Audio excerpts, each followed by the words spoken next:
Գոյություն Աստծո, որ տառապանքին, խաչին, մահվանը և գերեզմանին հաջորդում է հարությունը։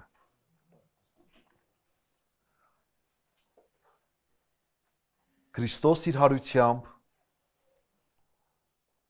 կյանքի և փրկության հույսի շող ուղեց մեզ մարդ արարածներիս։ Որքան էլ կյանքի տորերը դառն լինեն, գիտիր, որ Հիսուս Քրիստոսն է քո երջանկության ու քո փրկության բանալին։ Մենք այսօր իր տան մեջ ենք երկրպագելու, մեծարելու նրան իր արած գործի համար, փրկագործության համար և նաև իր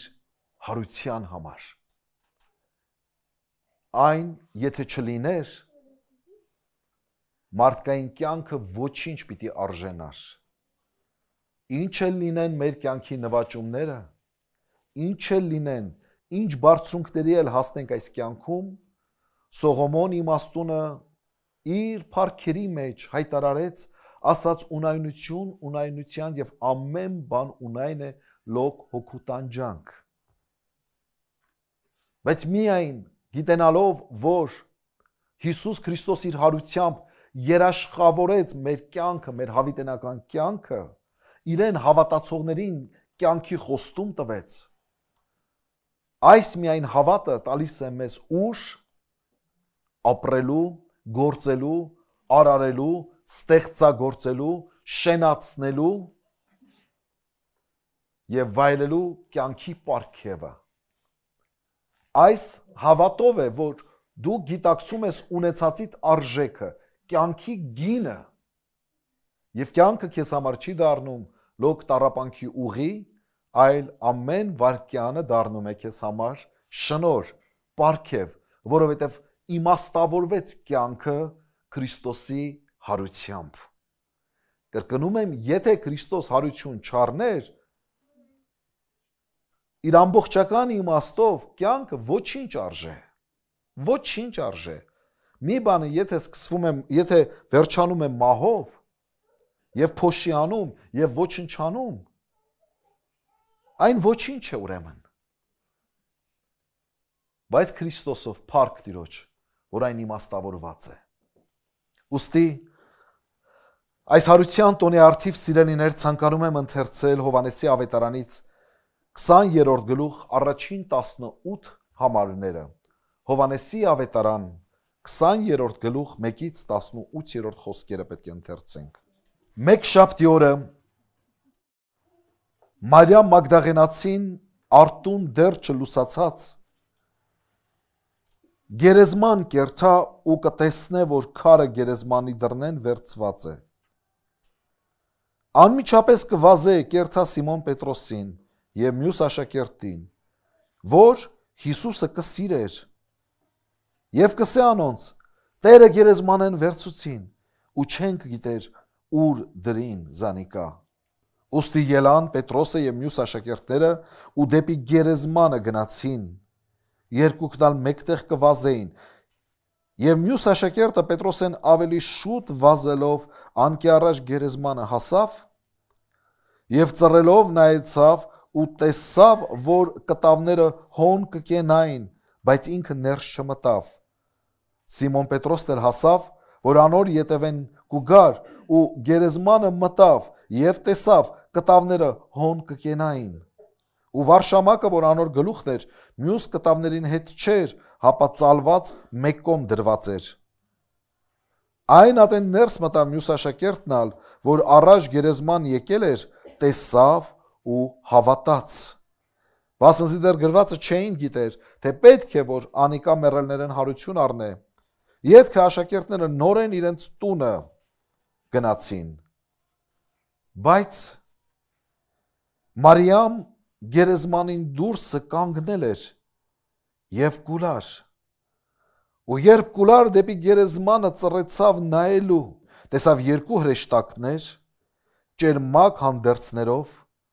որ նստել էին ուր Հիսուսի մարմինը դրված էր, մեկը գլխին կողմը, մյուսը ոտքին կողմը։ Անոնք իրենսին, ով կին, ինչու կուլաս, ըսավ անոնց, անոր համար, որ իմ տերս գերեզմանեն վերցուցին ու չեմ գիտեր ուր դրին զանիկա։ Երբ ասիկա ասավ, ետին դարձավ և տեսավ Հիսուսը, որ կանգնել էր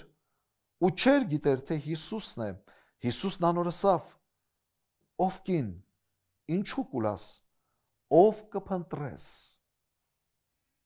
Ինք կարծելով, թե անիկա պարտիսպան է, ըսավ անոր, Տեր, եթե դուն վերցուցիր զանիկա, ըսե ինձի, ուր դրիր զայն, որպիսի ես զանիկա առնեմ։ Հիսուս ըսավ անոր, Մարիամ։ Նա էլ դարձավ և եբրայեցիներեն անոր ըսավ, Ռաբունի, որ վարդապետ ըսել է։ Հիսուս ըսավ անոր, ինձ մի դիպչիր, որովհետև դեռ հորս քով ելած չեմ, հապա գնա եղբայրներիս և ասա անոնց, ես կելնեմ իմ հորս քով ու ձեր հոր քով, իմ Աստծո քով ու ձեր Աստծո քով։ Մարիամ Մագդաղենացին գնաց ու աշակերտներուն պատմեց, թե ինք Տերը տեսավ և թե անիկա այս բաները իրեն ըսավ։ Ամեն։ Հովանես առաքյալը իր ավետարանի մեջ առանձնահատուկ ուշադրություն է դարձնում Հիսուսի հարության պատմությանը, կարևորում է այդ պատմությունը։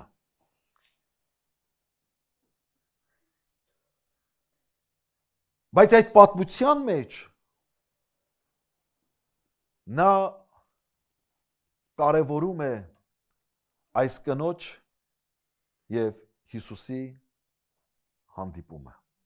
Ինչն արժանացրեց այս կնոջը դառնալ առաջին վկան հարության, լինել առաջին վկան տեսնելու նրան, ով հաղթեց մահվանը, տեսնելու այն միակին, այն առաջնեկին կամ այն անդրանիկին, որը որ հաղթեց մահվանը և հարություն առավ ընդունելով անապականացու մարմին։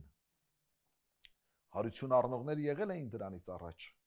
մարգարեների օրոք եղան հարություն առնողներ, Հիսուս ինքը հարություն տվեց բազմիցս, բայց ոչ անապականացու մարմնով, ոչ հավիտենական կյանքի համար գոյություն ունեցող մարմնով։ Եվ այս կինը վկան էր այս հերոսի հարության, մեկը, որ արժան էր իրական փառքերի, մեծագույն հերոս Հիսուս Քրիստոսի հարությանը։ Ով էր այս կինը։ Անունը Մարիամ, Մարիամ Մագդաղենացի։ Շատերի մոտ այս կինը հիշվում է կամ հիշվում էր որպես նախկին մի անբարոյական։ Շատերի մոտ այսպես էր տպավորված այս կնոջ ով լինելը, մի նախկին անբարոյական։ Բայց Աստված ջնջեց նրա անցյալը, տալով նրան նոր ներկա, տալով նրան նոր պատիվ, տալով նրան մեծ պատիվ։ Կնոջ միջոցով մեղքը մտավ աշխարհ, կինարմատը անարգվեց գրեթե բոլոր մշակույթների մեջ։ Բայց Աստված պատվեց կնոջը, դարձնելով նրան առաջին վկան իր որդու հարության։ Եվ մարդկության պատմության ամենաբարի լուրը, ամենակարևոր լուրը կնոջ շուրթերից հնչեցրեց, Մարիամի շուրթերից։ Երկու խորհուրդ, որ ցանկանում եմ ձեզ փոխանցել Հիսուսի և Մարիամի այս հանդիպումից։ Առաջին, ուր կա սեր և կարոտ, այնտեղ հարության հույսը ծնում է հանդիպում։ Որտեղ որ կա իրական սեր, իրական կարոտ, հարության հույսը ծնում է հանդիպում։ Բայց Մարիամը գերեզմանի դուրսը կանգնել էր և լալիս էր։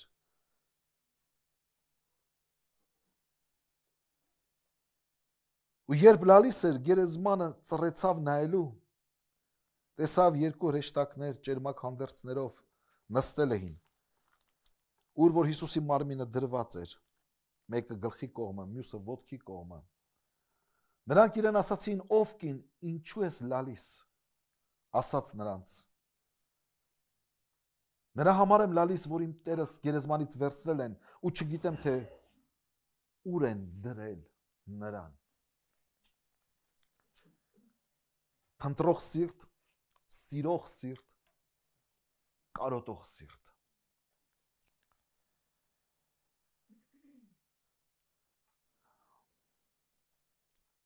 Սուրբ գրքի այն բացառիկ հատվածներից մեկն է,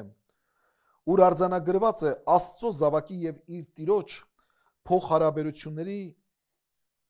զգացական դրսևորման մասին։ Սուրբ գիրքը շատ չի խոսում մարդու եւ Աստծո իր Տիրոջ ունեցած զգացական փոխհարաբերությունների մասին։ Բայց մենք այս հատվածում տեսնում ենք հատուկ խոսվում է, շեշտվում է այն զգացական կապի մասին, որ ուներ այս կինը իր Տիրոջ հանդեպ, իր Փրկչի հանդեպ։ Այսպիսով Աստված կարևորում է քո զգացմունքները։ Աստված կարևորում է քո զգացմունքները։ Աստված թանկ է համարում քո զգացմունքները։ Աստված չէր կարող անտարբեր անցնել այս կնոջ կողքով, երբ տեսնում էր, որ նրա սիրտը տառապում է, նրա սիրտը կարոտում է, նրա սիրտը սիրով լի է, նրա սիրտը փնտրում է իր հոգու սիրեցյալին, իր Տիրոջը։ Նա գերեզմանն է փորփորում, նա գերեզման է ծռած նայում եւ փնտրում է իր Փրկչի կորսված մարմինը։ Նա ետ չի կանգնում։ Սա չոր կրոն չէ, սիրելիներս։ Մենք կրոնախոսությամբ չենք զբաղված այստեղ։ Մենք կրոնամոլներ չենք, կրոնականներ չենք։ Մենք կրոնական ավանդույթների համակարգ կրող չենք եւ ոչ էլ դրա ուսուցանողներն ենք։ Մենք սա ծիսական ձևապաշտություն չէ։ Սա ինչ որ ծեսերի, սովորույթների, ավանդույթների կարգ չէ, պահպանում չէ։ Սա հատուկ կոդեր չեն, ինչ որ դարերից մշակված, որոնք պահպանելով մենք փորձում ենք հասնել Աստծուն։ Ոչ, սիրելիներս, սա կենթանի խորը զգացական եւ գիտակցական փոխհարաբերություններ են մեր մարդու եւ իր Տիրոջ, իր Աստծո հետ։ Եվ այս հատվածում մենք տեսնում ենք ճիշտ այս կենթանի փոխհարաբերությունները։ Մինչ կրոնական դասը մտածում էր, որ հաղթել է իր կրոնի համար առաջին թշնամուն, Հիսուս Նազովրեցուն, որը որ մարտարավեր էր նետել, ձեռնոց էր նետել նրանց կրոնական համակարգին, նրանց ազգային շահերի դեմ։ Մինչ հռոմեացիները մտածում էին իրենց այսպես կարծեցյալ խաղաղությունը պահպանեն իրենց կայսրության մեջ եւ ահավասիկ մի ըմբոստ ավել, մի ըմբոստ պակաս, սրան էլ խաչեք թող գնա, թեև Պիղատոսը ինքը վկայեց, որ այս մարդու մեջ հանցանք չի տեսնում, բայց եթե այս մարդը կարա մի փոքր կայծ առաջացնի ըմբոստության, ավելավ է շուտ արմատից կտրենք գնա։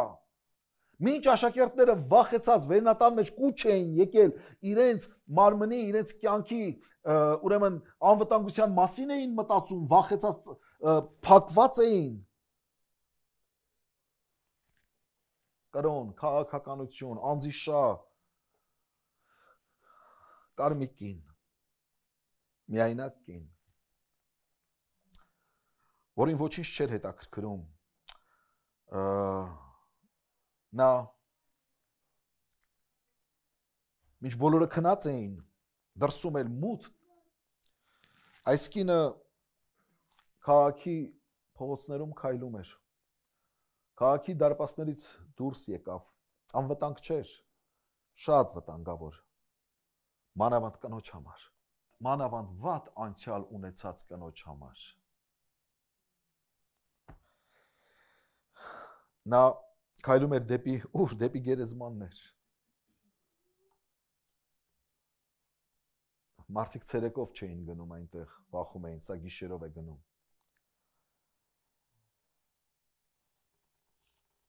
Ինչպես պիտի գնար այդ մթին, ինչպես պիտի համոզեր գերեզմանը պահպանող զինվորներին, այդ դաժան արունարփու զինվորներին, որ թույլ տային գերեզմանը մտներ, ինչպես պիտի այդ քարը գլորեին։ Սրանք բոլորը հարցեր էին, որոնց մասին որոնց պատասխանները նա չուներ, բայց նա գիտեր մի բան, որ սիրում է Հիսուսին, ու ուր որ կա սեր, այնտեղ մութը, ցուրտը, վտանգը, ուշը, զինվորը, հսկա տոնայանոց քարը, գերեզմանը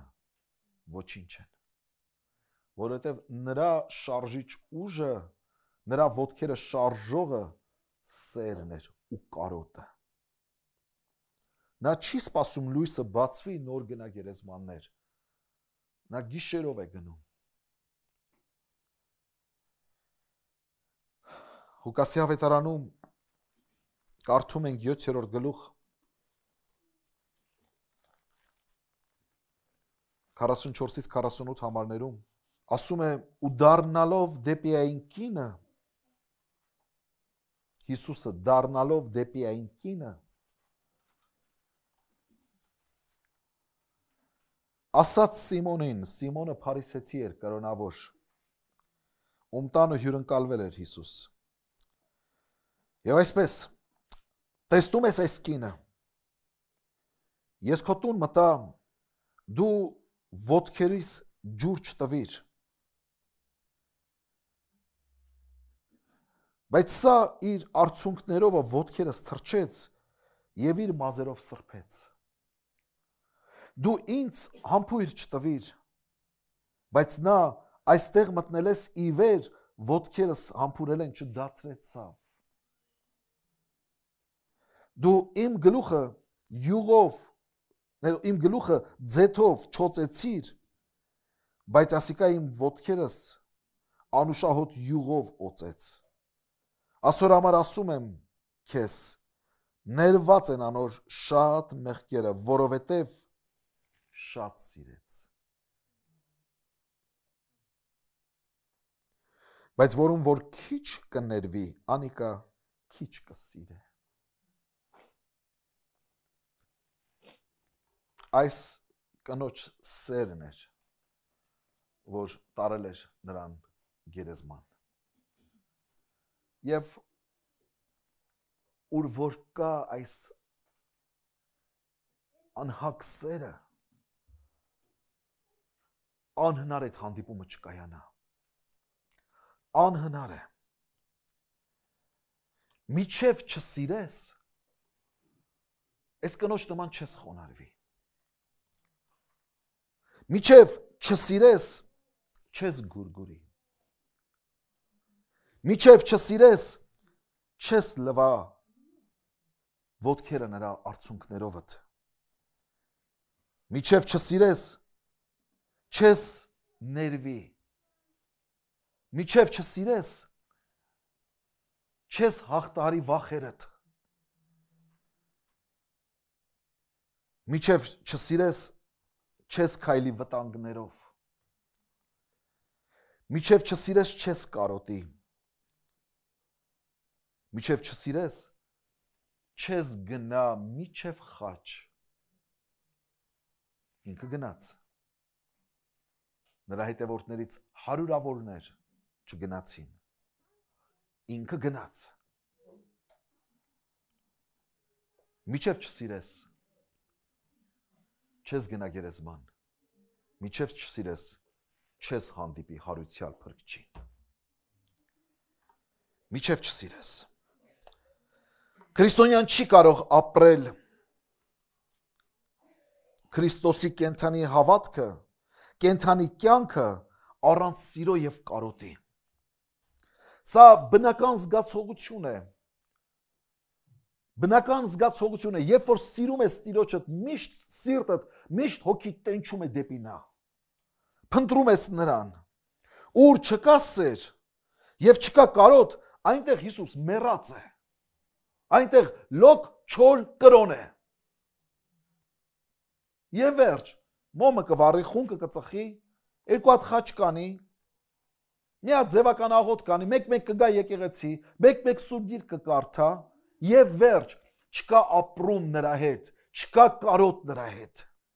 Մեր կարդացած հատվածում երկրորդ համարի մեջ 20-րդ գլուխ երկրորդ համարը Հովանու ավետարան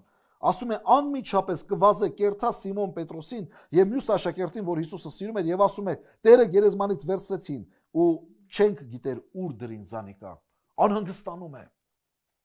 Անհանգստանում է։ Արդյոք քեզ անհանգստացնում է Հիսուսի բացակայությունը։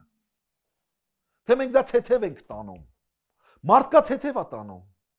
Մարդկա Քրիստոսի կենթանի ներկայությունը չկա իր մեջ, չի զգում այդ ներկայությունը, չի ապրում ամեն օր նրա հետ այդ կենթանի շփումը, հարաբերությունները, եւ նա թեթև է տանում, հանգիստ է տանում։ Ինքն իրեն զբաղեցնում է իր գործերով, իր խնդիրներով, իր հարցերով, իր զբաղմունքներով, իր հաճույքներով, իր ուրախությամբ, իր փողով եւ այլն, եւ այդ բացակայությունը չի զգում։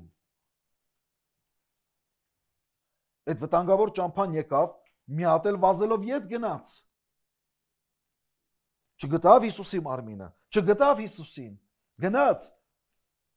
գիշերով քնից հանեց, Պետրոսին հանեց, Հովանեսին հանեց, չկա Հիսուսի մարմինը, գերեզմանում չի, նրանք պացպարված էին, պաշտպանված, ինքը գիշերով հերոսաբար գնացել է ու տեսել է, որ չկա Հիսուսի մարմին եւ անհանգիստ է, չի ասում, նրանք եղբայրներ են, նրանք տղամարդիկ են, թող նրանք մտածեն, նրանք են նրա ուրեմն գործի շարունակողները, ես ինչ, ես մի կին եմ, մեր մշակույթի մեջ ընդունված չէ, որ կինը իրեն առաջ գցի եւ այլ, չկա այս բոլոր բարիերները գցած է մի կողմ, ինչու որտեվ սիրտը սիրում է, սիրտը կարոտում է, անհանգստանում է, որովհետեւ բացակայությունն է զգում։ Ես զարմանում եմ, որ շատ հավատացյալներ այդ բացակայությունը չեն զգում նրանց իրենց կյանքում եւ չեն անհանգստանում։ Մի եղբայր ինձ զանգել էր 2 օր առաջ, ասում է, ինձ օգնի, ինչու, ինչ է եղել։ Տիրոջը կենթանի ներկայությունը չեմ զգում կյանքումս։ Աշխարհի ամենաուրախ զանգերից մեկն էր սա, որ ես լսեցի։ Հիմա կասեք, ի՞նչ կա ուրախ, բան, մարդը ասում է, չեմ զգում, որտեվ անհանգստանում է։ Ես գիտեմ հարյուրավոր քրիստոնյաների, հավատացյալների, որոնք չեն անհանգստանում, որոնք այդ կարոտը չեն զգում։ Առանց աղոթքի կյանք են ապրում, չեն անհանգստանում։ Հարցնես երբ ես վերջին անգամ աղոթել, չի էլ հիշում, կամ գուցե երբեմն,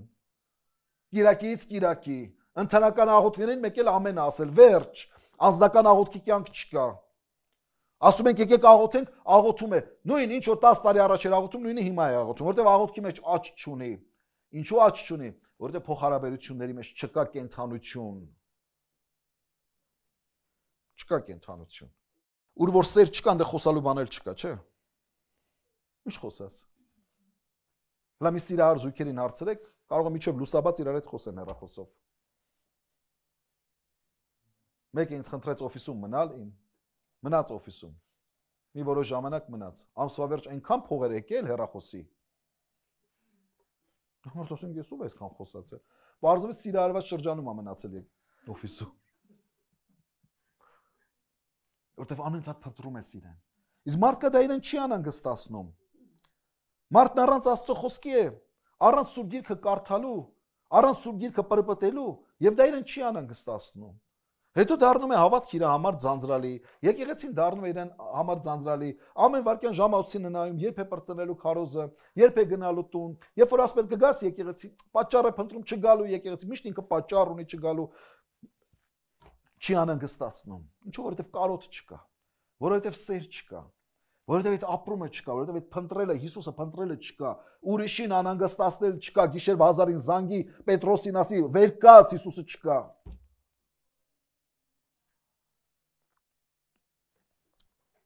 Առանց պատգամի, առանց պաշտամունքի, ինչպես կարելի է ապրել։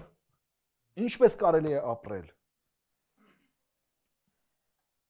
Հավատքից կյանքի, հոգևոր կյանքի 34 տարիներ հավատքի կյանքի մեջ եմ Տիրոջ շնորհքով 34 տարիների ընթացքում երևի թե մի 4-5 անգամ հազիվ բացակայացել եմ Կիրակնորյա պաշտամունքից։ Եվ ամեն անգամ ես հացած հիշում եմ այդ որ Կիրակիներն են եղել, որ այս 34 տարվա ընթացքում բացակայել եմ Կիրակի օրվա պաշտամունքի։ Եվ ես ոչ թե ասում եմ հպարտության համար, այլ ես ասում եմ, որովհետև դա իմ դեղն է, դա իմ ջուրն է, դա իմ հացն է, չեմ կարող ապրեմ առանց դրա։ Ինչ է։ Այնքան առողջ ենք, չենք հիվանդանում։ Հիվանդանում ենք, հիվանդել ենք եկել։ Եղել է 39 աստիճան տաքությունով քարոզել ենք, մարդը չի էլ իմացել։ Ինչու՞։ Որովհետև կարոտում ես, որովհետև չես կարող ապրել առանց իրեն։ Մի անգամ հիշում եմ Մոսկվայում բարեկամիս տանն է։ Դե մեքենան իմը չի, տարածությունը հեռու է, ճամփեքը լավ չես իմանում։ Պայմանավորվել ենք, որ Կիրակի ինձ տանեն եկեղեցի։ Բայց գիշերը ուշ քնեցինք, լուսադեմին նոր քնել են։ Առավոտյան ոչ մեկ չարթնացավ։ Ու այդ օրը ես հիշում եմ, կյանքիս ամենադժբախտ օրերից մեկն էր։ Ես առավոտյան արթնացել եմ ու չգիտեմ քնից հանեմ, ինձ տանեն եկեղեցի, բայց հյուր եմ ոնց քնից հանեմ, մի Կիրակի հանգստանում եմ։ Հասկանում եք ինչ եմ խոսում։ Այդ անճարությունից կարծես աշխարհը փուլ էր եկել գլխիս։ Բայց արյուտ ես որ կարամարտ ապրի, բայց չունենա այդ անհանգստությունը, առանց Աստծո խոսքի, առանց աղոթքի, առանց պատգամի, առանց եկեղեցու, առանց երկրպագության, առանց հոգևոր հաղորդակցության։ Դուք ձեր եղբայրներին, քույրերին կարոտում եք։ Դուք ձեր եկեղեցում, ձեր եղբայրներին եւ քույրերին կարոտում եք, դուք գիտեք, որ Հիսուս նրանց մեջ է բնակվում։ Ես իմ կարոտը Հիսուսից առնում եմ իմ եղբայրների եւ քույրերի հետ շփումով, հաղորդակցությամբ։ Եվ աշխարհիկ շատ հարազատ բարեկամների հետ շփումով ես այդ կարոտը չեմ առնում։ Ես չեմ չկա։ Հա, արյունը քաշում է, արյունը հարազատ բան է, բայց Հիսուսը ապրում է իմ հոգևոր, իմ հավատացյալ եղբայրների եւ քույրերի սրտում։ Եվ այդ շփման կարիքը միշտ զգում ես։ Այդ կարոտը միշտ զգում ես։ Հավատացյալները հասկանում են ինչ եմ ասում։ Երկրոցում հետաքրքիր սիրո նկարագրություն կա Սիրահար զույգի 3-րդ գլուխ 1-ից 4 համարներ։ Երկրոց 3:1-4 ասում է իմ հոգիս սիրածը գիշերը մահիճիս մեջ փնտրեցի, զանիկա փնտրեցի, բայց չգտա։ Տեսեք, ելնեմ հիմա, պատտեմ քաղաքի մեջ, զուգահեռներ տարեք։ Ուղղակի այն դեպքում կինն է, այս դեպքում տղամարդն է։ Ելնեմ հիմա, պատտեմ քաղաքին մեջ, փողոցներուն ու հրապարակներուն մեջ։ Իմ հոգիս սիրածը փնտրեմ։ Զանիկա փնտրեցի, բայց չգտա։ Քաղաքին մեջ պատտող պահապանները ինձ գտան։ Արդյոք իմ հոգիս սիրածը տեսակ ասացի։ Զուգահեռներ տանում եք։ Անոնց մեկ քիչ առաջ անցնելով իմ հոգիս սիրածը գտա։ Զանիկա բռնեցի, նրան բռնեցի եւ չթողեցի։ Միչև որ իմ մորս տունը ու ինձ ծնանողի սենյակը տարա։ Ամեն։ Այս սերը պետք է թագավորի սրտումը, որ երբ որ կորցնում ես, անհանգստանաս, ու էլ չնայես գիշեր է, ցերեկ է, մոտ է, հեռու է, տրանսպորտ կա, տրանսպորտ չկա, ջուն է, անձրև է, արև է, շոկ է, լավ ես, վատ ես, կապ չունի։ Մեկը որ իր սիրած էակին կորցնի, ինչ պետք է անի։ Պետք է ասի, հա, լավ, դե կորավ։ Էսի չլինի, ուրիշը կլինի։ ուրիշ բանով տեղը լցնես, կլինի այդպես։ Ընտանիքիդ անդամը տուն չգա գիշերը, ինչ կանես։ Դե լավ միտեղ նստած ահով, չէ։ Անհանգստանում, որ մի ծնողն է հանգիստ տունը քնում, երբ որ իր զավակը տունը չի։ Որ մի ամուսինն է հանգիստ տունը քնում, երբ որ իր կինը գիշերը տունը չի։ Ով կարա հանգիստ լինի, եթե սերն է թագավորում։ Մեզ շատ հավատացյալներ կան, այնքան հաճախ են կորցնում Հիսուսին իրենց կյանքում, որ արդեն սովորական է իրենց համար, հա ինչ անենք։ Սովորական է, չունեն այդ ապրումները, չունեն այդ անհանգստությունը, ուր որ կա սեր, ուր որ կա կարոտ, այնտեղ անպայման տեղի ունենալու հանդիպումը։ Անպայման տեղի ունենալու հանդիպումը։ Եվ ինչ պատվի է արժանում Հիսուս հանդիպելով Մարիամի հետ։ Տեսեք, Պետրոսն էլ եկավ հետո, չէ՞։ Հովանեսն էլ եկան։ Հարությալ Հիսուսին չտեսան, տեսան միայն կտավները այնտեղ։ Բայց Հիսուսը չհանդիպեց նրանց հետ այնտեղ։ Ուրիշ կանայք էլ եկան։ Էլ այդ հանդիպումը չի եղել։ Բայց Մարիամի հետ այդ հանդիպումը տեղի ունեցավ։ Սա ուրիշ մի փոխհարաբերություն էր, սա ուրիշ մի խորքային, ջերմ, անկեղծ սիրո փոխհարաբերություններ էին։ Մենք պետք է կարողանանք առանձնանալ ընդհանուր κανոնական համայնքային կյանքից, հասկանում եք, մենք պետք է ունենանք այդ անձնական փոխհարաբերությունները։ Ինչի ենք մենք հավատքի կյանքում հիասթափվում, որովհետև մեր այդպես համայնքային փոխհարաբերությունները, անկաս Վարդան իրան վատա պահում, դու նեղվում ես, հավատքից ես հիասթափվում, չգիտեմ, ում անունը տամ, որ այդ անունից չկա եկեղեցում, Վարսիկը իրան վատա պահում, լավ չի պահում, նեղվում ես, գայթակղվում ես, եւ չես ուզում գաս եկեղեցի, եղբայր, քույր։ Մարիամը չասեց, թե անհարթկանալ են իրանց համար, հեչ անհանգիստ չեն, որ Հիսուսը քանի օր չկա, մի հատ փոխանակ շուտ արթնանան, գնան գերեզմաններ եւ այլն, քնից գան հանեն, գայթակղվեն, թողնեն, գնան եւ այդպես բաներ, այդպես դրսևորումներ չկա այ մարդ։ Սա անձնական փոխհարաբերություն է։ Ով ինչ կանի, ով ոնց կանի, ով լավ կպա իրան, ով վատ կպա իրան, ով մեղ կգործի, ով մեղ չի գործի, ով տաք է, ով սառը, քեզ ինչ։ Պետրոսի հետ Հիսուս խոսում էր հարությունից հետո։ Ասաց Պետրոս, սիրում ես ինձ։ Հիշում եք։ Ասաց այո, Տեր, սիրում եմ, ասաց արածեցրու իմ գառներին։ 3 անգամ ես հարցը տվեց։ 3 անգամ ես հարցը տվեց։ Պետրոս մի հատ ավտոմատ պատասխաններ չեմ սիրում։ Մեկ ասում ենք, հա ես էլ եմ սիրում։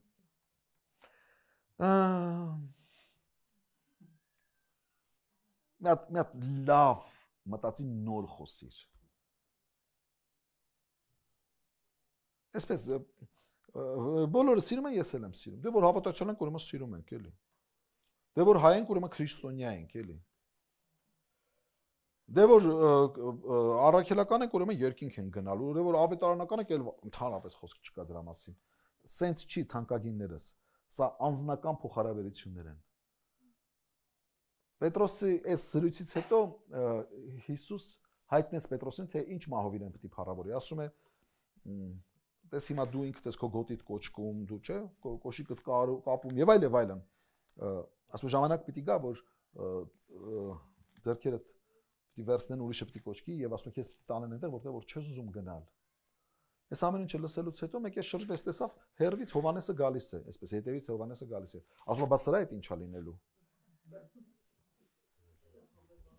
Տենանք որ մենք ավելի դաժան մահով ենք մեռնելու։ Ես թե ինքը, որ իմանար, վայ, նրանը չասեմ ինչ ահավոր ծանր պատմություն է ունենալու, երևի մխիթարված զգար իրեն այդ խոսքով։ Բայց Պետրոսը ինչ ասեց, ասեց քո ինչ գործն է։ Քո դու իմ ետևից սարի։ Թե նրա հետ ինչ կլինի, ինչ չի լինի։ Այնտեղ խոսակցություն գնա ժողովրդի մեջ, որտեղ Հիսուսն ասեց, կարող է ես կամենում եմ, որ նա չմեռնի միջև իմ գալուստը։ Խոսակցություն գնաց, արդեն այդ խոսակցությունը իհարկե Պետրոսը տարավ։ Մարդկանց մեջ, աշակերտների մեջ ասկացեց, գիմացակ, չէ, սաղս մեռնելու, կեսի չի մեռնելու։ Արդեն սկսեցին Հովանեսին ուրիշ աչքով նայել։ Բայց Հիսուս նրան ասել էր, քո ինչ գործն է, քո ինչ բանդ է ասում է, թե նրա հետ ինչ կլինի, դու իմ ետևիցս արի։ Այս ինչ իրան սենց բայր, այն ինչ իրան նենց բայր, սենց եւ այլ, քո ինչ գործն է, եղբայր։ Պետրոսը քնած էր, Հովանեսը քնած չէր, այն մյուս աշակերտների մասին ընդհանրապես չենք խոսում։ Մարիամը այդպես չնայեց, դա անձնական փոխհարաբերություններ է։ Բոլորին քնից չհանեց, այն որտես ի՞նչ է, մեկը մի լավ բան է անում, հենց ուրիշները մի քիչ այդ նույն տոնի մեջ չեն, այդ նույն գծի մեջ չեն, մեկը սկսում են բոլորն էսպես հանդիմանել, բոլորին վայ տեսեք, դուք ձեզ չեք անհանգստանում ոչ մեկը եւ այլն եւ եղբայր դու անհանգստացել ես, դու քո ճիշտը արա, հիմա ով կանի, ով չի անի, ով լավ կանի, ով վատ կանի, ով կսիրի, ով չի սիրի, դրա մասին չի, իմ սերը ասեք իչա քուրս չի սիրում մորս, եսը չսիրեմ։ Հա, կլինի այդպես։ Ասեք քուր ու աղբեր պայմանավորվեք ձեր պապային չսիրեք։ Կա տենց բան, չկա, դա խմբակային սեր չի դա։ Դա անձնական փոխհարաբերություններ են։ Ուր որ կա այդ սերը, ուր որ կա այդ կարոտը, անպայման հանդիպումը տեղի ունենալու։ Երկերկյոցի մեջ ասում է, երբ որ գտա, զանիկա բռնեցի ու չթողեցի։ Միջև որ իմ մորս տունը տարա։ Բռնեցի ու չթողեցի։ Այդպես է սերը, բռնում ես ու էլ բաց չես թողնում։ Մենք այնքան հեշտ ենք բաց թողնում։ Կողքից մի հատ առաջարկ եղավ, անմիջապես բաց ենք թողնում։ Կողքից մի հատ շանս եղավ, անմիջապես բաց ենք թողնում։ Կողքից մի հատ փողի աղբյուր եղավ, անմիջապես բաց ենք թողնում։ Կողքից մի հատ մեզի ավելի դիրք տվեցին, պաշտոն տվեց։ Մեկ էս եկեղեցուց գնացել էր, հարցրել էին, ասել են, ինչի ես գնացել, ասում եմ, ինձ այնտեղ արժանի ուշադրություն չէին դարձնում։ Արժանի ուշադրություն չեն դարձնում, ինձ պետք եղած ուշադրություն ինձ այնտեղ չէին դարձնում։ Ասողն մի 16-17 տարեկան ջահել էր։ Ինքը ինքան կար, արդեն որ պետք է իրան այնպեսի ուշադրություն դարձնել, որ էլ ասելու չի։ Հա, այսինքն մեկը մի քիչ ուշադրություն կդարձնի, մեկը մի քիչ ոսկի կխաղացնի, դոլար կխաղացնի, մեկը մի քիչ երկու ծապ ավել կտա եւ այլն, մեկ էլ հանկարծ տեսնում ենք թողնում ենք։ Թողնում ենք։ Երկրորդ կարևոր ճշմարտությունը այս պատմությունից։ Այս կարդացած հատվածում Հովանու ավետարան 20-րդ գլուխ 17-18 համարներում տեսեք ինչ է ասում Հիսուս Մարիամին։ Հիսուսը ասավ անոր. ինձ մի դիպչիր, վասնզի դեռ հորս քով ելած չեմ, հապա գնա եղբայրներիս ասա անոնց ես կելնեմ իմ հորս քով, ձեր հոր քով, իմ Աստծուց քով ու ձեր Աստծուն քով։ 18 համարն ասում է Մարիամ Մագդաղենացին գնաց ու աշակերտներին պատմեց, թե Տերը տեսավ եւ թե անիկ այս բաները իրեն ըսավ։ Իհարկե Մարիամը պիտի ցանկանար գրկեր Հիսուսին, բաց չթողներ, մնար Հիսուսի հետ, հուր հավիտյան։ Բայց Հիսուսն ասում է դրա ժամանակը չէ։ Դու գործ ունես անելու։ Ու ես քեզ տալիս եմ մեծ հանձնարարություն, գնա իմ եղբայրներիս ասա, պատմի, որ ես գնում եմ ձեր հոր մոտ եւ իմ հոր մոտ։ Եվ Մարիամը լսեց ու հնազանդվեց։ Մեծագույն պատիվը դա Հիսուսի հարության ավետաբերը լինելն է։ Հիշեք սա։ Ամենամեծ պատիվը, մեծագույն պատիվը դա Հիսուսի հարության ավետաբեր լինելն է։ Այստեղ Հիսուս պատվում է Մարիամին։ Ասում է գնա այդ քնածներին, որ տունն են մնացել, ուրիշ իմաստով։ Գնա նրանց ասա, որ ես կելնեմ իմ հորս քով եւ ձեր հոր քով, իմ Աստծուց մոտ եւ ձեր Աստծու մոտ։ Ասելու բան ուներ Մարիամը, պատմելու բան ուներ Մարիամը։ Մարիամը ոչ միայն կոչված էր լինելու վկան նրա հարության, այլ նաեւ այդ հարության առաջին վկայողը, պատմողը։ Ուստի թանկագին քույր եւ եղբայր, ես ու դու էլ գործ ունենք անելու։ Մեզ տրված է մեծ պատիվ, մեծագույն պատիվ լինելու նրա հարության ավետաբերը այս աշխարհի մեջ։ Եթե մարդիկ ճշմարտապես ճանաչեն, ճշմարտապես իման, ոչ թե այսպես ինքնաբերաբար ավտոմատ շուրթերով ասեն Քրիստոս հայրավի մեռելոց օրհնյալի հարությունը Քրիստոսի, այլ իրապես հավատան դրան, իրապես ընդունեն դա, իրապես այդ հարության շունչը առնեն, իրենց կյանքը լրիվ ուրիշ կլինի։ Ամբողջությամբ ուրիշ կդառնա, ինչպես առաքյալների կյանքը փոխվեց հարությունից հետո։ Այս խոսքերը, որ Հիսուսն ասաց, որը որ պիտի ավետեր Մարիամը, նշանակում էր, որ երկնքի դուռը բացված է։ Ես գնում եմ իմ հոր մոտ ու ձեր հոր մոտ։ Իմ Աստծո մոտ եւ ձեր Աստծո մոտ։ Հերական մշակույթի մեջ հիշեք, տաճարը բաղկացած են մի քանի մասին, Սուրբ Սրբոց, որ ամենասուրբ վայրն էր, վարակույրով բաժանված էր մարդկանցից եւ վարակույրից այն կողմ համարվում էր Տիրոջ ներկայության վայրը, որտեղ որ որևէ մեկը չէր կարող մտնել, որևէ մեկը մուտք չուներ, բացի քահանայապետից տարեկան մեկ անգամ։ Իսկն հրյա մտածողությունը կրող մարդու համար դա փակ դուռ էր։ Աստծո ներկայության մեջ մտնելը դա փակ դուռ էր։ Ահավասիկ Հիսուսն ասում է. գնա նրանց, ասա, որ ես գնում եմ ձեր հոր, իմ հոր մոտ եւ ձեր հոր մոտ, իմ Աստծո մոտ եւ ձեր Աստծո մոտ։ Սա գիտեք ինչ էր նշանակում։ Սա նշանակում էր, որ դուռը բացված է։ Տեսեք Հովաննես ավետարան 10-րդ գլուխ 9-րդ համարն ասում է, ես ուղղակի կարճ մեջ բերեմ, ասում է. ես եմ դուռը։ Ես եմ դուռը։ Եթե մեկը ինձանով ներս մտնի, կապրի։ Ես եմ դուռը։ Հիսուսն է դուռը երկնքի արքայության։ Եվ եթե մեկը ինձանով ասում է ներս մտնի, կապրի։ Դրա համար ասում է գնա այս բարի լուրը ասա։ Եթե մեկը Հիսուսին հավատա, եթե մեկը Հիսուսին ընդունում է, իրականում ընդունում է մայից հետո երկինք տանող բացված դուռը։ Ուրիշ դուռ չկա, ուրիշ բաց դուռ չկա։ Հիսուսն ասաց ես եմ այդ դուռը։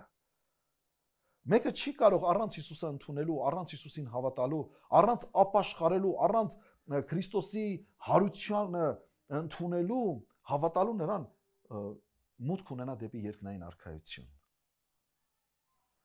Ես եմ դուռը։ Հովաննես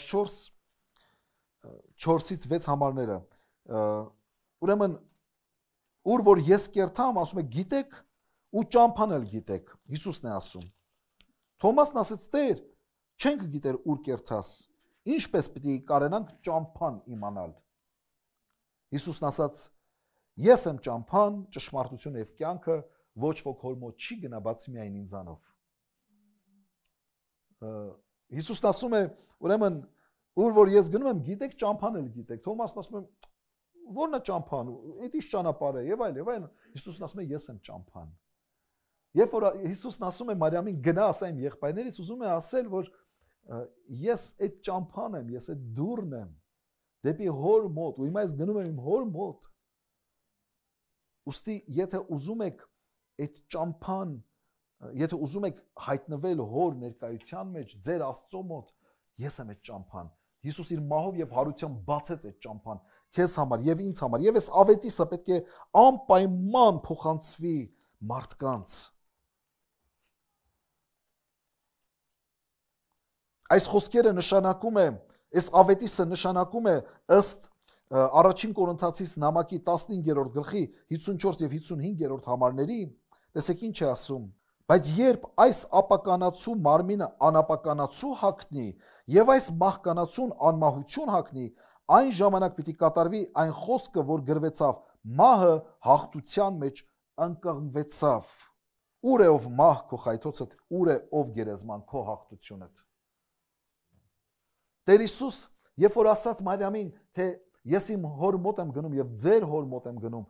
իմ Աստծո մոտ եմ եւ ձեր Աստծո մոտ եմ գնում, նա ցույց տվեց, որ ես հագել եմ անապականացու մարմին։ Եվ այս անապականացու մարմինը հաղթել է մահվանը։ Նա հաղթել է մահվանը եւ մահը հաղթության մեջ ընկղմվեցավ։ Ուրեմն ուր է ով մահ քո խայթոցդ եւ ուր է ով գերեզման քո հաղթությունդ։ Գերեզմանը հաղթել է բոլորին։ Աշխարհից վրա մեկը չի ապրել, որին գերեզմանը չի հաղթել։ Ով ուզում Նապոլեոն Բոնապարտին էլ է հաղթել, դրանից առաջ Ալեքսանդր Մակեդոնացին էլ է հաղթել, Հուլիոս Կեսարին էլ է հաղթել, ինչ մեծ զորավարներ գիտեք, ինչ մեծ աշխարհակալներ գիտեք։ Բոլորին էլ մահը հաղթել է, գերեզմանը հաղթել է, բոլորին։ Միակը, որից պարտվել է գերեզմանը, դա Հիսուս Քրիստոսն է։ Դուք հասկանում եք ում հետևորդն եք։ Ու Հիսուսն ասում է ձեր հոր մոտ եւ իմ հոր մոտ եմ գնում։ Այս ավետիսը տարեք, բաժանեք մարդկանց, հայտնեք մարդկանց։ Այս խոսքը նշանակում է, որ ձեր փրկությունը երաշխավորված է։ Ձեր կյանքը երաշխավորված է, ձեր հավիտենական փրկությունը երաշխավորված է։ Հովաննես ավետարանում 12-րդ գլուխ 26 համարի մեջ կարդում ենք. Եթե մեկը ինձ ծառայի, թող իմ ետևիցս գա, ու ես ուր որ եմ իմ ծառասել հոն պիտի ըլլա։ Այնտեղ պետք է լինի։ Եթե մեկը ինձ կծառայ, հայրը պիտի պատվե նրան։ Եթե մեկը ինձ ծառայում է, թող իմ ետևիցս գա։ Գնա իմ եղբայրներին ասա, այս խոսքը ասա նշանակում է, եթե դուք ինձ եք ծառայում, իմ ետևիցս եկեք, ու ուր որ ես եմ լինելու, այնտեղ էլ դուք եք լինելու։ Գնա նրանց ասա, որ ես իմ հորս մոտ եմ գնում ու ձեր հոր մոտ, իմ Աստծո մոտ եւ ձեր Աստծո մոտ։ Ինչ է նշանակում։ Նշանակում է, որ եթե դու ինձ ես ծառայում, իմ ետևիցս արի, ուր որ ես եմ գնում, այնտեղ էլ դու ես գալու։ Հիմա դուք մտածեք, ես մտածեմ, ում ենք ծառայում մենք։ Այս կյանքում ում ենք ծառայում։ Ում ենք ծառայում։ Աստծուն ենք ծառայում, Քրիստոսին ենք ծառայում, մեր եսին ենք ծառայում, մեր շահին ենք ծառայում, աշխարհին ենք ծառայում, սատանային ենք ծառայում, ում ենք ծառայում, ում ծառանենք մենք։ Ես ոնց կարամ իմ ծառայությունը թողնեմ ուրիշ բանի ծառայեմ։ Ուրիշ բանի համար ծառայեմ։ Ես իմ Տիրոջս ծառայությունը թողնեմ եւ ուրիշ բանի համար ծառայեմ։ Հիսուսն ասաց, ով որ ինձ է ծառայում, թող իմ ետևից գա։ Էս ի՞նչ է նշանակում իմ ետևից գա։ Մտքով, սրտով, աղոթքով, պաշտամունքով, սուրբ հաղորդությամբ, նրա մարմնի եւ արյան հետ հաղորդակցվելով, չէ՞։ Մենք բանը երկրորդական ենք համարում սուրբ հաղորդությունը։ Էսի հիմնականում ավետարանական եկեղեցիների մեջ, որտեղ խորհուրդը չենք հասկանում։ Հաց ենք էլ ուտում, դե լավ կարանք չուտենք, այն մյուս կիրակի կուտենք, ամեն մյուս ամիս կուտենք։ Այդպես չի։ Իմ ետևիցս արի։ Իմ ետևիցս արի, ես ասում եմ, ուր որ ես եմ, իմ ծառասել այնտեղ է լինելու ու Աստված պատվելու է, հայրը պատվելու է նրան։ Եվ վերջացնեմ։ Այս падգամը, որ Մարիամին տվեց Հիսուս, գնա այս ավետիսը հայտնի, գնա ասա Պետրոսին, գնա ասա մյուս իմ աշակերտներին։ Ինչ էր նշանակում սա։ Ինչ էր սրա խորհուրդը։ Գործք առաքելոց 2-րդ գլխում կարդում ենք 21-րդ համարից։ Գործք 2:21 համարից։ Մենք տեսնում ենք այս հատվածում Պետրոս առաքյալը կանգնած Երուսաղեմի հրապարակում հավաքված հազարավոր մարդկանց առաջ։ Հազարավոր մարդկանց առաջ։ Մարիամի այս բերած ավետիսից ոգեշնչված, անձնական հանդիպումներից ոգեշնչված, Սուրբ Հոգու լեցունությունից, մկրտությունից ոգեշնչված, այս նույն Պետրոսը կանգնած նայեք ինչ է վկայում։ 2-րդ գլուխ 21 համարից։ Լսեք ուշադիր։ Եվ պիտի լինի, որ ամեն ով որ Տիրոջը անունը կանչի, պիտի փրկվի։ Այս բոլորիս է վերաբերվում։ Ով իսրայելցի մարդիկ, լսեցեք այս խոսքը։ Հիսուս Նազովրեցին Աստծուց ձեզ ցուցված մարդը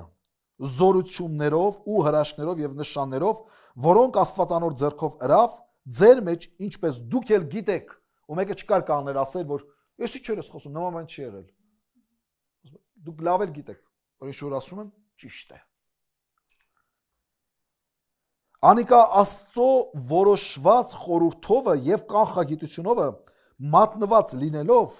առիք եւ անօրենների ձեռքով փայտի վրա գամելով սպանեցիք։ Ինչ է այս խոսքը։ Մի վարքյան ստոպ տվեք։ Ինչ է այս խոսքը։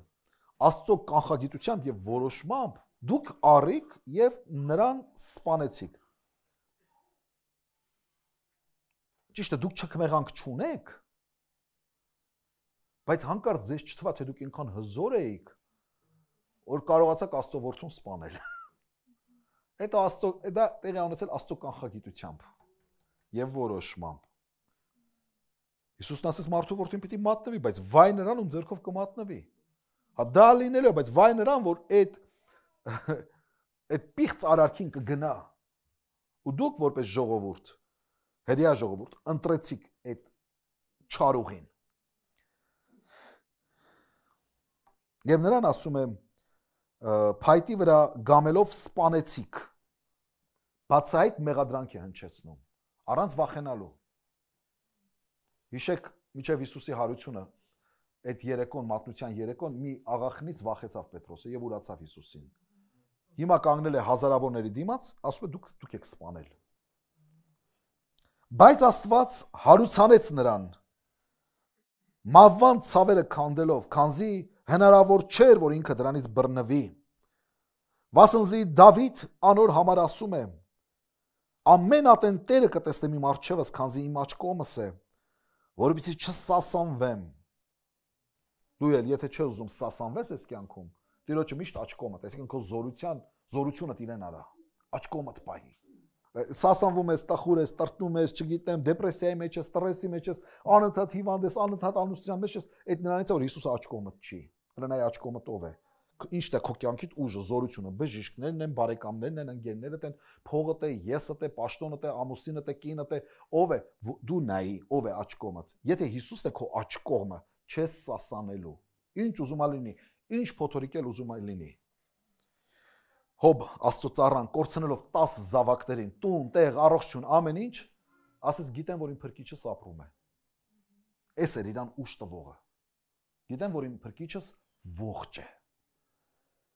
Դավիթն էլ է ասում, գիտեմ, որ իմ Տերը կա, իմ աջ կողմն է։ Անոր համար ուրախ եղա եւ իմ սիրտս ու լեզուս ցնծած, նաեւ իմ մարմինս էլ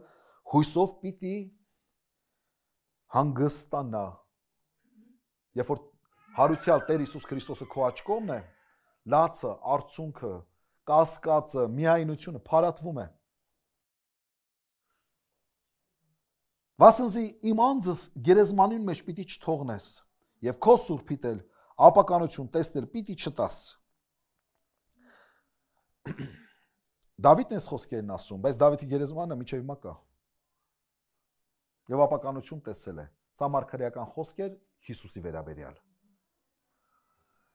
Կենաց ճամփաները ինչ ճանաչեցրեցիր, իմիջիալոց մեզ էլ է ճանաչեցնում կյանքի ճամփաները։ Հիմա այստեղ եկեղեցում նստած կյանքի ճամփաների մասին ենք լսում մենք։ Կենաց ճամփաներ, այսինքն հավիտենական կյանքի ճամփաների մասին ենք լսում։ Մենք իմանում։ Դուք այսօր որ քաղաքի մեջ քշում ենք, ինչ ենք օգտագործում, ինչ որտես քարտեզներ ենք, չի օգտագործում, որ այս փողոցը ոնց գտնենք, այն փողոցը ոնց գտնենք։ Մեր ծնողները մեզ այս կյանքի մասին դասեր են մեզ տալիս, հավիտենականության մասին եկեղեցում է դասը տրվում։ Դասից մի բացակայեք։ Շարունակենք։ Կենաց ճամփաները ինչ ճանաչեցրեցիր, քո երեսիդ ուրախությունովը ինձ պիտի լեցնես։ Մարդիկ եղբայրներ, արժան է համարցակ ասել ձեզ Դավիթ նահապետին համար, որ մեռավ եւ թաղվեցավ, եւ նրա գերեզմանը միջև այսօր մեր մեջ է։ Արդ, որովհետեւ անիկա մարգարե էր եւ գիտեր, թե Աստված հաստատ երթում հրավ իրեն, թե իր երիկամունքներուն պտուղեն մարմնի կողմանը Քրիստոս պիտի հարուցանե, որ իր աթոռը նստի։ Այստեղ Պետրոսն ասում է, որ Դավիթի հետ ասածը մարգարեական շունչով Դավիթն ասեց իր երիկամունքներից ծնունդ առած իր որդու վերաբերյալ։ Դրա համար Հիսուս կոչված էր Դավթի որդի։ Ինքը կանխագիտությամբ խոսեց Քրիստոսին հարությանը համար, եւ թե անոր անձը գերեզմանը չթողվեցավ եւ անոր մարմին ապականություն չտեսավ։ Աստված այս Հիսուսը հարուցանեց, որուն մենք ամենքսալ վկա ենք։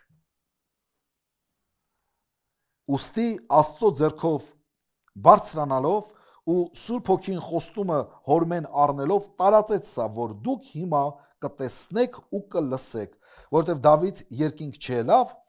բայց ինքը կսե Տերը իմ Տիրոջս ասավ նստե իմ աջ կողմս։ Կապը տեսակ։ Միջև քո թշնամիներդ ոտքերուդ պատվանդա անեմ։ Ուստի բոլոր Իսրայելի տունը ճշմարտապես թող իմանա, թե Աստված նրան Տեր էլ արեց օծյալ էլ այն Հիսուսը, որին որ դուք խաչեցիք։ Հրյաներին է վերաբերվում։ Չէ, մենակ հրյաներին չէ վերաբերվում։ Մեզ էլ է վերաբերվում, որովհետև մենք ենք խաչել Հիսուսին։ Մեր մեղքերով ենք խաչել Հիսուսին։ Իմ ու քո մեղքերն էին պատճառը, որ Հիսուսը մեռավ խաչի վրա։ Բայց Աստված նրան կենթանացրեց, հարություն տվեց սիրելիս, որ դու նրան հավատալով կյանք ունենաս։ Պատմությունը վերջացնում եմ։ 37 եւ 38 համաները։ Երբ այս լսեցին, իրենց սրտերի մեջ զղջացին եւ ասացին Պետրոսին ու մյուս առաքյալներին. «Մարդիկ եղբայրներ, ինչ անենք»։ Պետրոսն ասավ նրանց. «Ապաշխարեցեք, ձեզանից ամեն մեկը թող մկրտվի Հիսուս Քրիստոսի անունով մեղքերի թողության համար եւ Սուրբ Հոգուն պարգևը պիտի ընդունեք։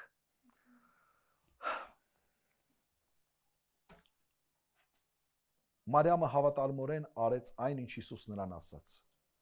Գնայիմ եղբայրներիս ասա այս խոսքերը։ Եղբայրները զորացան, ոգեշնչվեցին, հավատացին ու Հիսուս հայտնվեց նրանց։ Նրանք այս պատվերը, որ Մարիամից ստացան, հաստատվեց նաև Հիսուսի կողմից։ Ու քաջաբար, որպես վկան այս պատմության, գնացին ու սկսեցին վկայել։ Հրապարակներում, փողոցներում, ամեն օրեք եւ մարդիկ ընդունեցին ու հավատացին Հիսուսին։ 2000 տարի հետո այս պատմությունը շարունակվում է։ Ու Երանի այսօր էլ այս պատմությունը այս նույն պտուղը տա։ Լսողներն ասեն, ինչ անենք, որ պատասխանը հնչի։ Ապաշխարեք, հավատացեք Տեր Հիսուսին ու մկրտվեք։ Հիմա այս հարցը եմ տալիս, ով է ուզում ապաշխարել։ Ով է ուզում ընդունել այս կյանքի աղբյուր հանդիսացող Տեր Հիսուս Քրիստոսը։ Հիմա պետք է աղոթենք սրտիդ դուռը բաց Հիսուսի առաջ, մեղքերդ խոստովանիր, հրավիրիր նրան կյանքիցդ ներս ու վստահ եղի, որ նա քո հոգում էլ պետք է հարություն առնի եւ դառնա քո աճ բազուկը, քո կյանքի աղբյուրը։ Ընդունիր Հիսուսին հիմա, քո կյանքից ներս աղոթենք։ Փառք ես Տեր։ Շնորհակալ ենք ամենակալ Աստված մեր։ Շնորհակալ ենք բարեգութ մեր Տեր, որ քո որդուն չթողեցիր գերեզմանում, այլ կենթանացրեցիր, փառավորեցիր նրան, կնքեցիր նրան հերոսի կոչմամբ, իրական հերոս, որ հաղթեց մեղքը, հաղթեց մահվանը։ Եվ այսօր հռչակում ենք նրան որպես մեր կյանքի Տեր եւ Արքա։ Ու աղերսում ենք Տեր, որ ամեն քեզ սիրող, ամեն քեզ փնտրող Մարիամի նման քեզ կարոտող հոգիներին հայտնվես այսօր։ Նրանց մխիթարություն դառնաս, նրանց փրկիչը դառնաս, նրանց վարդապետը դառնաս կյանքի։ Ով որ ցանկանում է, որ Քրիստոս թագավորի իր կյանքից ներս, այսօր զղջմամբ մեղքերդ ընդունելով Հիսուսի առաջ արի եւ խոստովանության այս աղոթքը սրտանց ուղիր Տիրոջը։ Եթե այս աղոթքը քո հոգուց է բխում, ինձ հետ միասին սրտանց այն Տիրոջը ուղիր։ Ասա. Տեր Հիսուս, շնորհակալ եմ, որ ինձ համար մեռար խաչի վրա։ Ներիր իմ մեղքերը։ Ես խոստովանում եմ քո առաջ, Տեր։ Ողորմիր ինձ Տեր եւ կենթանացիր իմ սրտի մեջ։ Ես ընդունում եմ քեզ որպես իմ Տեր եւ Փրկիչ եւ որոշում եմ հետևել քեզ իմ կյանքի բոլոր օրերում, քեզ փառք հավիտյան դարերում։ Ամեն։ Եվ հիմա խաղաղության Աստվածը ձեզ բոլորովին սուրբ անի եւ ձեր հոգին շունչ է մարմինը ամենևին անառատ բայ միջև իր որդի Տեր Հիսուս Քրիստոսի փառավոր երկրորդ գալուստը։ Եվ այժմ մեր Տեր Հիսուս Քրիստոսի շնորհքը եւ Հայր Աստծո սերը ու Սուրբ Հոգու հաղորդակցությունը ձեզ հետ լինի, գնացեք Տիրոջ խաղաղությամբ։ Ամեն։